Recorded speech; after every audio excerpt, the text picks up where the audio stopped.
Before we get started, I have a quick favor. I've been self-funding the Finding Genius podcast for 5 years now. I've done over 3,000 episodes. And as you can see on YouTube, we're up over 1 million views on the channel, which is fantastic. The next thing I really want to push on is to get up to 10,000 subscribers. Because once we do, we'll be able to put a donate button and we'll be able to solicit donations to help keep the podcast running and to also get the Finding Genius Foundation moving along. We have a big project studying anxiety, depression, and PTSD and working on a product to help people overcome these problems because I've seen them explode recently after the last 2 years of the whole virus situation. So if you would, please subscribe to the podcast. That would help us tremendously. Give us a thumbs up and check in the description for Buy Me a Coffee. It's about $5. If you could buy me a coffee, I'd really appreciate it. It would help keep the channel going, and I love coffee. Thank you. Forget frequently asked questions, common sense, common knowledge, or Google. How about advice from a real genius? 95% of people in any profession are good enough to be qualified and licensed. 5% go above and beyond. They become very good at what they do, but only 0.1% are real geniuses. Richard Jacobs has made it his life's mission to find them for you. He hunts down and interviews geniuses in every field: sleep science, cancer, stem cells, ketogenic diets, and more. Here come the geniuses. This is the Finding Genius Podcast with Richard Jacobs. Hello, this is Richard Jacobs with the Finding Genius Podcast and the Surviving Hard Times Podcast. I have John Sheppard. He's a professor, director of undergraduate programs for Bioprocessing Science, North Carolina State. I'm going to talk about his research. So, John, thank you for coming. Well, thanks for having me. It's always a pleasure. If you would, tell me about your background and how you got to where you are today, and then we'll talk about your research. Okay. Well, I'm kind of an old guy, so I got quite a long background. But in any event, so, honestly, I never really thought I was going to be a professor. And after I graduated with a master's degree, I was working for an organization in Canada called the National Research Council of Canada, which was a research-oriented, federally funded lab. And I got actually sent to Finland, believe it or not, on a kind of a working trip where I was learning some technology over in Finland. And I had a week at the end of my trip that I spent in a cabin on a lake with a wood-burning sauna. And there I decided, I think I want to be a professor. So for some reason, it hit me there. There was no power, no electricity or anything in there. So there's nothing to do but think. So anyway, I decided then, and so I went back to McGill University in Montreal and I got a PhD in chemical engineering. And from there, my first job as a professor was also at McGill. It was in a different department. It was called the Department of Biosystems Engineering. And I worked there for 17 years. And my research interests there were mainly focused on environmental issues, waste treatment, et cetera, from industrial waste processes. I was looking at acid mine drainage and various other things in treatment. But my love actually was brewing science. And so after a while, I was able to finagle a bit of money to buy a pilot scale brewing system to go in the pilot plant there at McGill. And that kind of helped me attract some more graduate students. And we started to do some projects on brewing science, specifically with respect to biosensors and that kind of thing. And anyway, what happened then was that there was a push on in Montreal to develop kind of a pharmaceutical center in the city to support what they hoped would be a burgeoning pharmaceutical industry in Montreal. So I was sent by the dean of the college I was working for to Ottawa to a conference on this particular topic. As it turns out, there was somebody from North Carolina State University there giving a talk about how they had the plans for building this pharmaceutical teaching center in Raleigh, North Carolina. And I met up with him afterwards over a beer. Oh, go ahead, yes. Yeah, so I just say I met up with him afterwards over a beer. And to make a long story short, he invited me down as a visiting professor for a year when they were starting up their facility. And while I was down here in North Carolina, essentially, they offered me a full-time position to run the Bioprocessing Science program because there was two programs that were starting up. One was engineering, one was science. They offered me the science position. So I decided, after a lot of wringing of my hands, etc., to leave Montreal and come down here to North Carolina. And so now I've been here since 2006. And one of the things I did is I brought my pilot scale brewery with me. And so I've been continuing some brewing research, but I've been doing some other things as well down here. And yeah, it's been great. So what are some of the questions that you're trying to answer with your research at this moment? So I'm what you call a mature professor or mature scientist. I passed actually normal retirement age. So I don't really feel like I have any burning need to make any big discovery at the moment. What I was actually going to talk about a little bit, I think this might be of interest to your listeners, is over my career, I've had 3 or 4, maybe 5 kind of eureka moments in my research where, something's happened in my lab or in one of my experiments that is really unexpected. And you're kind of like, wow, I didn't think that was going to happen. And, they don't happen all that often. As I say, maybe 4 or 5 times over 35 years that's happened. Otherwise, research is kind of boring in a way. I mean, you're slogging forward a little bit at a time, just incremental knowledge that is in a very specialized area. So, but when these eureka moments happen, it's kind of exciting, and it really makes it all worthwhile when that happens. So, as I say, I've had a few of those, and it's kind of as I say, it makes it all worthwhile. So I don't know if you want me to describe one of them or 2 of them, whatever.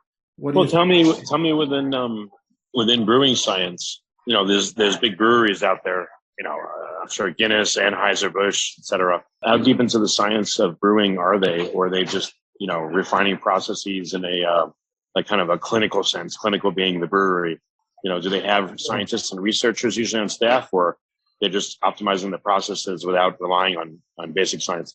Yeah, so good question. It's not a simple answer to that, because first of all, you have to look at when you're talking about, because the brewing industry has evolved a lot in the last 100 years. 100 years ago, the U.S. was just coming out of, well, I guess just going into prohibition, not coming out of it, but, there was not a lot done, especially with regards to research in the U.S. at that time.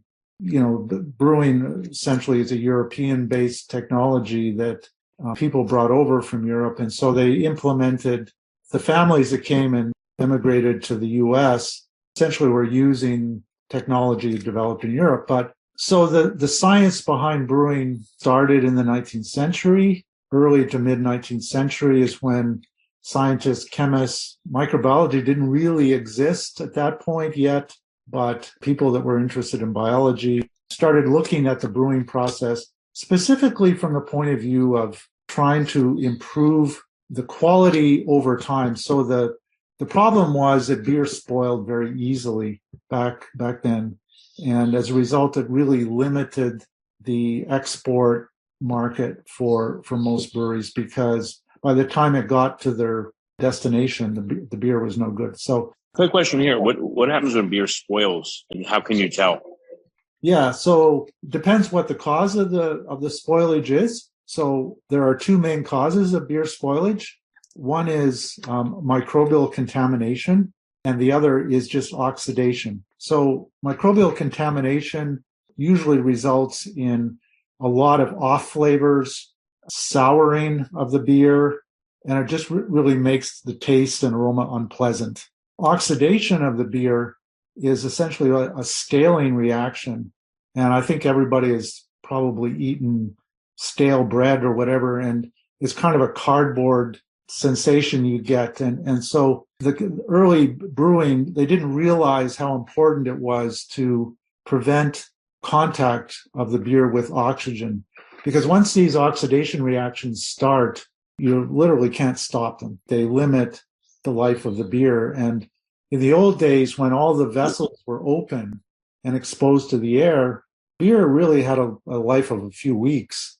before it started to change flavor. And then when they started controlling this exposure with closed vessels, it made a huge difference. And now they're able to do it, these big breweries anyway, are able to do it with such sophisticated equipment that literally you're looking at 6 to 12 months before the beer starts to lose quality. So this quality control stuff, you asked about the research done, that was the biggest thing the large breweries were able to do, is they were able to refine the process in a way that they now have a much more consistent and long-lasting product.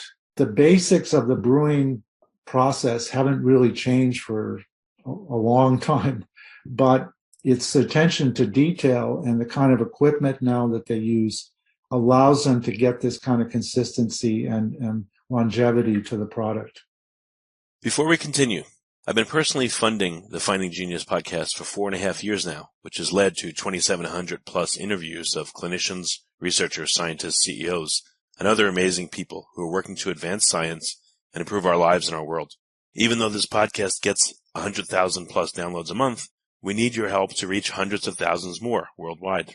Please visit findinggeniuspodcast.com and click on Support Us. We have 3 levels of membership from $10 to $49 a month, including perks such as the ability to see ahead in our interview calendar and ask questions of upcoming guests, transcripts of podcasts you're interested in, the ability to request specific topics or guests, and more. Visit findinggeniuspodcast.com and click Support Us today. Now back to the show. What are the consistent metrics? Taste, volume, alcohol level? Like, what are the metrics? Well, yeah, so there's a lot of metrics. There's about 200 different components that contribute to aroma and taste in beer.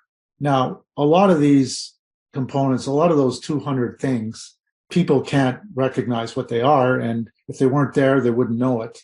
So there's only, there's probably a couple of dozen really key flavor components that you have to worry about. But, from the consistency point of view, you're looking at the flavor, the aroma, the mouthfeel, which is largely based on the level of carbonation of the beer, and things like there's some chemicals, components in the beer that also improve the mouthfeel, and also things like the oxidation of some of these components, which say decreases the quality. So, I mean, if you're looking at the consumer's perspective on the quality, it's what you see. Is it cloudy? Is it clear? Does it smell nice? Does it keep a head? The foam layer is okay. All these kind of combination of physical and chemical things are what you like to see consistent from batch to batch and over time with any particular batch. So the big breweries have pretty well perfected that. They're able to get a very consistent product, as I say, that has a pretty long shelf life now. Okay. I mean, it seems like the past 15 years, there's a lot more flavors. There's a lot more experimentation with beer. There's a lot more kinds than I've ever heard of because I guess of all the microbreweries. So where is the industry going and what are these learnings doing for the new beer producers of today? Yeah, so good question. I think what you have to do to answer that question is you have to look at what market segment you're really interested in, because the large breweries have quite a different kind of perspective on, first of all, how to make beer, how to make money, and what kind of market segment they're really trying to get their product to appeal to, compared to the craft industry, which appeals to quite a different segment of the population. So if you're asking me where is the mass-produced, highly consumed product that the large breweries make, where is that going compared to where's the craft industry going? Those are two quite different questions. So what are you interested in me trying to give my opinion on? Which one? Well, maybe a brief overview of both. Where are both going? And then we'll choose which one to focus in on. Whatever one seems to be more interesting. Okay, so I'm not privy to all the boardroom discussions at the big breweries, but all I can say is the observation of trends. And the observation of trends is that the big breweries are going to lighter and lighter products. That is towards lower alcohol, if not zero alcohol, very low hopping rates, which means that it's very easy to drink. So it's kind of, yes, it's still fermented, so it has more flavor than a seltzer, but their mass consuming market is really after these very easy to drink light beverages. And I think that's where, with little or no alcohol in them, and I think that's where the big breweries are going, with all sorts of artificial flavors added, whatever they don't really care about, what a traditional beer contains anymore. It's all about, now they're in the general beverage market where they sell all sorts of things that can't even be considered beer. So wherever the money is, that's where they're going to go. And so that's the answer for the large breweries. With respect to the craft industry is always in a state of flux. It, has to respond to kind of changing tastes among their drinking segment, which is a relatively small population. I mean, compared to the large, mass market product, the craft industry is still less than 20% of the total beer sold. So it's still, it's a large, not saying it's insignificant, and it's got a large dollar value to it. But if you look at individual breweries, the vast majority of individual breweries, the craft industry, make less than 10,000 barrels a year, whereas the large breweries are making 10 million barrels. So, it's a totally different kind of situation. The craft industry is much more responsive to changes in tastes, and they have to be a lot more crafty about what they make. Right. That's right. And, they're always looking for a new spin on it. I mean, they're looking for a new kind of taste experience, a new kind of something that they can say is different. Even their labels are creative. I mean, they try and hook customers based on the name of their brewery or the artwork on their labels, or, whatever can make them stand out among literally thousands of craft breweries now. I mean, there's close to 10,000 in the US. So, it's tough to differentiate your products when there's so much competition.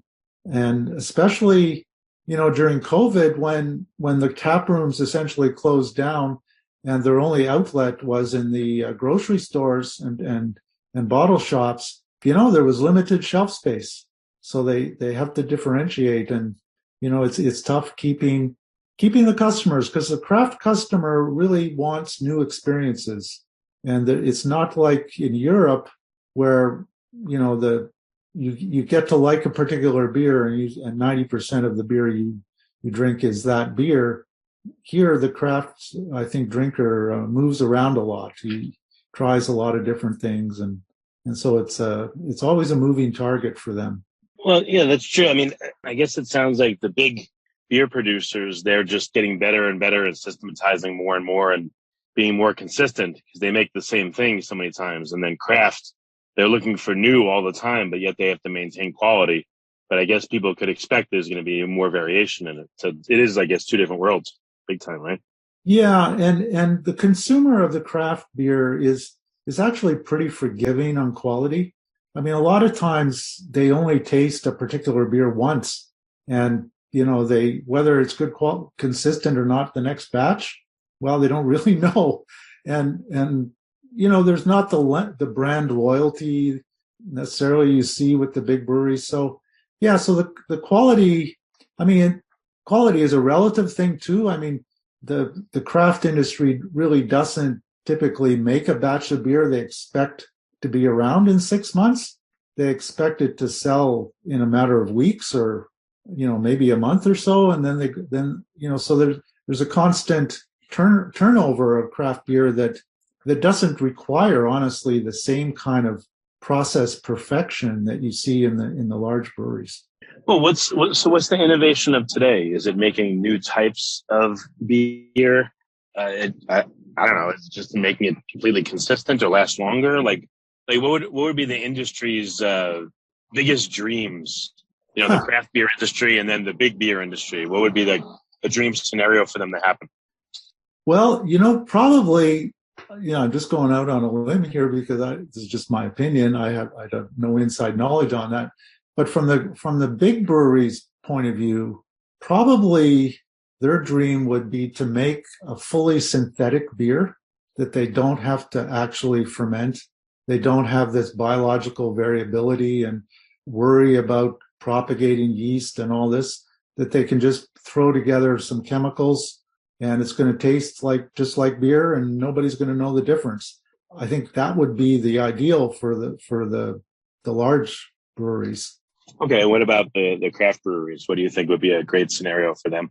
Well, I guess the best scenario for them would be if a larger amount of the number of the population rejected the mass-produced beverages that are mostly on the grocery shelf now, all these seltzers and artificially flavored drinks, and because they're all these the flavored waters and the seltzers and the essentially alcohol and water with a little bit of flavoring. All these kind of beverages are eating into their market. Maybe it's just a passing fad that people are going to turn away from that. But unfortunately, marketing and publicity and advertising means a lot here in the U.S. market, and most of the craft, business cannot advertise. They just don't have the means for doing that. So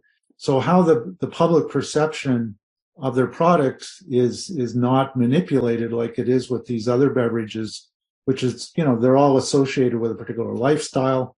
And it would seem that young people are going for all these other kinds of beverages. So I think their dream would be that a new generation of drinker comes along and rejects all that commercial, influence, and they go back to the basics and they want real beer again. And, a real craft beer has to be made with barley, hops, water, and yeast. And, you put other stuff in it, and it's, from their perspective, it's not really a craft beer anymore. So I think that would be their dream, is that, people reject all this new stuff and come back to the basic traditional beers. Well, I don't know, but where did the beers come from? What are used to make them? So Hefeweizens versus IPAs versus stouts. I don't know. Can you give a brief tour of people that enjoy beer but maybe don't know much about it? What all these kinds of beer are and what's used to make them, and where it stands out to you that's interesting. Not exhaustive, but just something general. Well, I can give you an overview. There's hundreds of styles of beer, but yeah. So basically, if you're looking at traditional beer, you have the ingredients of barley, hops, yeast, and water, and it's variations of those ingredients that give you the different styles. Okay, so the barley is malted, and there's different ways of malting the barley that provides different flavors from the malted barley. So, if you cook it at high temperature, it gets darker. So the sugar gets caramelized, so the darker, stronger beers are with the roasted barleys, and the other barleys, the lighter barleys are used for the lager beers that are lighter colored and less flavored. So the kind of barley malt you use and the quantity of barley malt, gives you the sweetness and the color to the beer. And then you look at the hops, and the hops traditionally is a bittering agent that gives you the bitter character to the taste that is a complement to the residual sweetness in the beer. So you have that kind of battle in your tongue between the bitterness and the sweetness, and that what characterizes beer flavor. Hops, more recently, hops have also become very important from the aroma point of view, and the craft industry have used what's called this dry hopping technique, where the hops are actually added later in the process so that more of the aromatic material becomes part of the product rather than the bitterness. So you've got this really two kinds of hops. You have the bittering hops and the aromatic hops. and how you use them in your process and the type of hops and the amount of hops affect that aspect to the beer character. And different styles of beer have certain standards for the kind of hops that are typically used, and also the end result, which gives you a certain flavor profile in the beer. Now, you talked about the Hefeweizen. So sometimes there are so-called wheat beers as well. So not all beer is made with barley. Wheat is also a traditional ingredient. Could be malted or unmalted.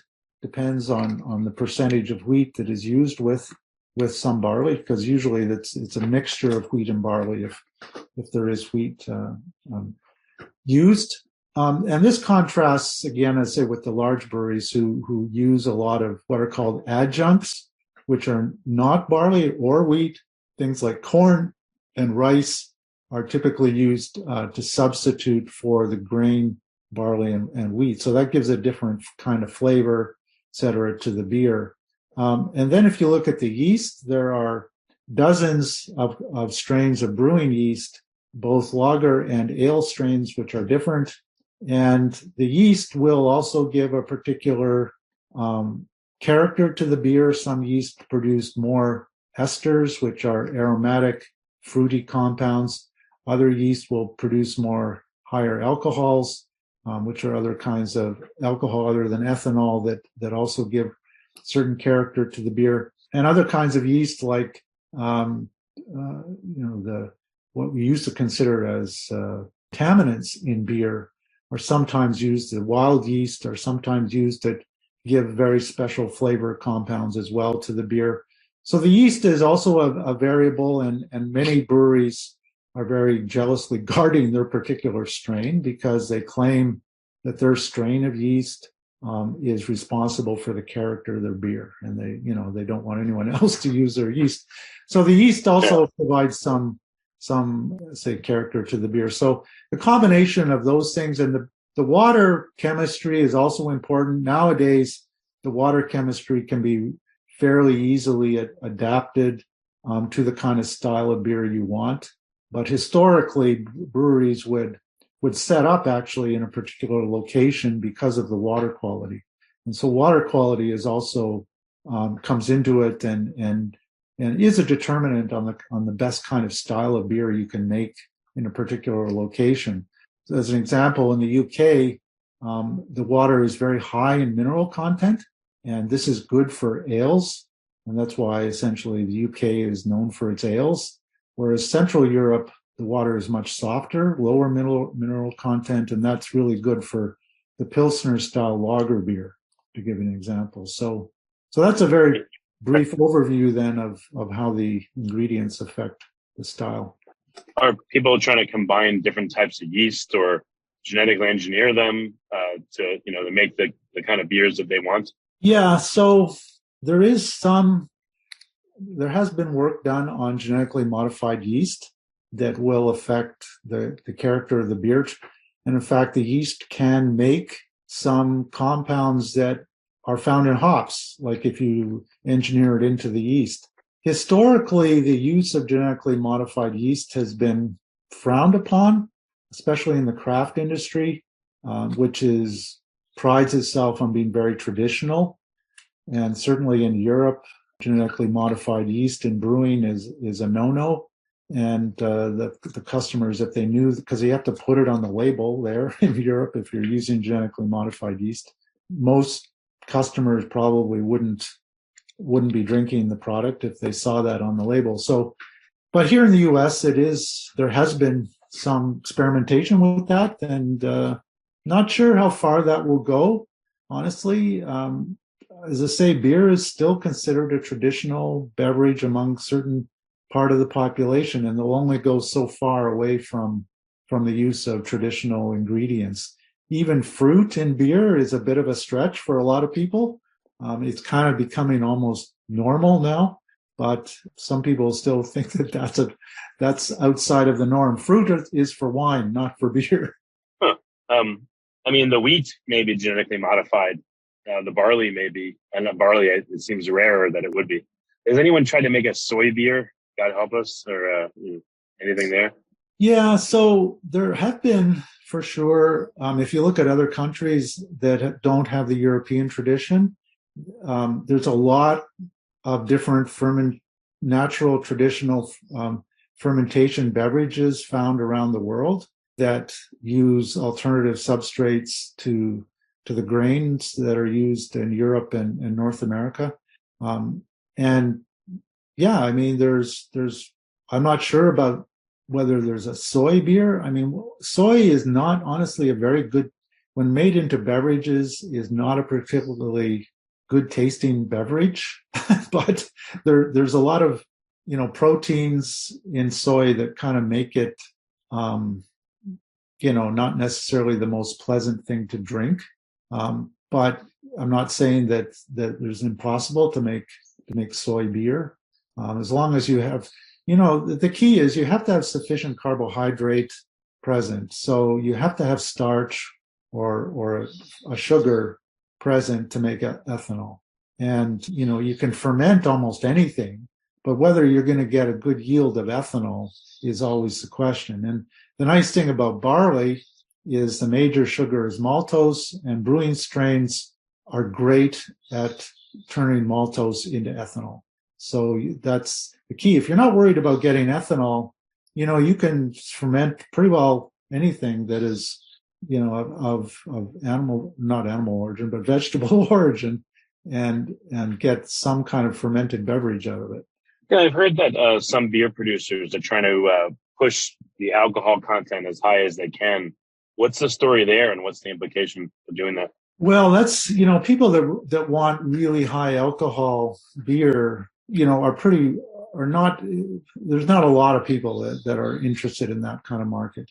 Yes, you can get into, they call it barley wine, actually, once it's above 8%, it's actually considered barley wine. It's no longer beer, but yeah, I mean, there's some really high alcohol beers. You need to use a specific, there's two ways of doing it. You have to have a specific yeast strain that is adapted to high alcohol. It's more like a wine yeast strain, honestly, rather than a brewing strain. Or you can just add alcohol to the beer afterwards, fortify the beer to put the alcohol up. It doesn't have to be all made by the fermentation. But to me, once it gets, as I say, above 7 or 8% is not really beer. Below that, the alcohol doesn't really influence the flavor too much. But once you start getting up around 7, 8% or higher, the alcohol really does affect the flavor. And for a real beer lover, to me, it's not what beer should be tasting like. But there is, so it's possible to do this with specialized yeast, but not necessarily advantageous. I mean, the large breweries have been doing what's called high gravity brewing for quite a long time, where they brew to 8 to 10%, and then they dilute their product back to 5% or 4% before they sell it, which kind of, it takes the edge off the flavor for sure, because they're just adding all this water back. So then it's very economical for them to make beer using this high gravity technique. But again, you're not going to be able to produce beer that tastes the way a good traditional beer does when you do that. What about the beers like O'Doul's and some of them that have negligible or no alcohol? What's the story behind that? Well, no alcohol beer or low alcohol beer is, as I say, very popular in Europe, and most good sized breweries there, they do have a no alcohol product. There are, in general, the way they do that is they just ferment the beer normally, and then they remove the alcohol, typically with a distillation of the beer, a low temperature distillation that tries to keep the character of the beer. There are research efforts to try and, use yeast that don't make ethanol. So you still have a fermentation process, but the sugar doesn't go to ethanol anymore. It goes to other things. That hasn't been particularly successful, but yeah, so non-alcoholic beer is certainly a trend. And Yeah, so it's possible to do, and they've been doing it for quite a while. But the product, again, I think only appeals to a pretty, right now anyway, to a specialized part of the beer drinking population. Because if you want a non-alcoholic beverage, I mean, there's lots out there, lots of choice. Yeah. I just didn't know if there was trade-offs with reducing the alcohol or almost eliminating it, like bad trade-offs. Well, yeah, I mean, it doesn't taste the same. I don't know if you've had non-alcoholic beer. Have you? Have you had some? Once, they bounced it at least 10 years ago. I don't remember. Yeah, so they definitely taste different. It's a different beverage. Yeah, so yeah, it's just a different beverage, and breweries are always looking to expand their market, and they see this as a market niche for them. So yeah, why not do it? I mean, I don't think you'll get the brewmaster drinking it, but some people will. Right. Okay. Well, very good, John. How can people follow up and find out more about your work and your research? Where can they go? Well, I have a company actually called Lachencia.com where it's based on using wild yeast for making beer. And that's spelled, I'll spell it out for you, LACHANCEA.com. And it's a technology we developed at NC State. It's patented strains of this wild yeast. And, you can find out a little bit more about our research behind that if you go to the website. And maybe you're interested in trying some. You can always send me a message. My contact info is on the website, and send me a message if you're interested in trying some of this yeast. Okay. Well, very good, John. Thanks so much for being here and talking about this. It's really interesting stuff. And thanks for coming on the podcast. Okay. Well, thank you for your time. I hope people enjoyed it. Yeah. Excellent. If you like this podcast, please click the link in the description to subscribe and review us on iTunes. You've been listening to the Finding Genius podcast with Richard Jacobs. If you like what you hear, be sure to review and subscribe to the Finding Genius podcast on iTunes or wherever you listen to podcasts. And want to be smarter than everybody else? Become a premium member at findinggeniuspodcast.com. This podcast is for information only. No advice of any kind is being given. Any action you take or don't take as a result of listening is your sole responsibility. Consult professionals when advice is needed.